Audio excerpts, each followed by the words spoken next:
Méditation du 21 février, au-dessus des royaumes de la terre. Celui donc qui violera l'un de ses plus petits commandements et qui enseignera aux hommes à faire pareil, sera appelé le plus petit dans le royaume des cieux, mais celui qui les mettra en pratique et les enseignera, celui-là sera appelé grand dans le royaume des cieux. Matthieu 5, verset 19. Les qualités qui brillent avec le plus grand éclat dans les royaumes du monde n'ont pas leur place dans le royaume spirituel du Christ. Ce qui est hautement prisé parmi les hommes et attire l'attention de tous, comme le milieu social, le rang, la position et la richesse, n'a pas de valeur dans le royaume spirituel. Le Seigneur dit « J'honorerai celui qui m'honore ». 1 Samuel 2, verset 30. Dans le royaume du Christ, les hommes se distinguent par leur piété. Le royaume des cieux est d'un ordre supérieur à tout royaume terrestre. Que nous y ayons une position élevée ou inférieure ne sera pas déterminé par notre rang, notre richesse ou notre éducation, mais par notre obéissance à la parole de Dieu. Ceux qui auront été motivés par l'égoïsme et l'ambition humaine, qui se seront efforcés d'être les plus grands, les plus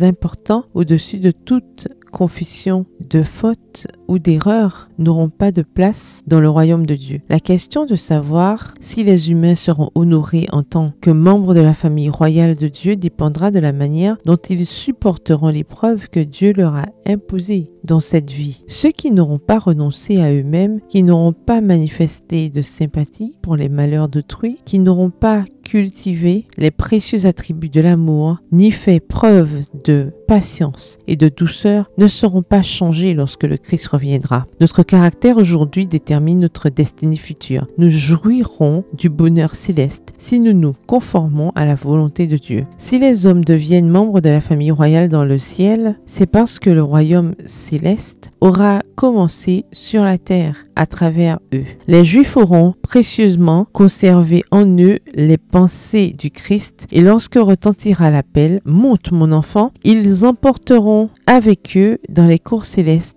toutes leurs facultés précieuses et sanctifiées et échangeront ainsi la terre contre le ciel. Dieu connaît les loyaux et fidèles sujets de son royaume sur la terre et ceux qui accomplissent sa volonté sur la terre. Extrait tiré du magazine The Review and Herald daté du 26 mars 1895.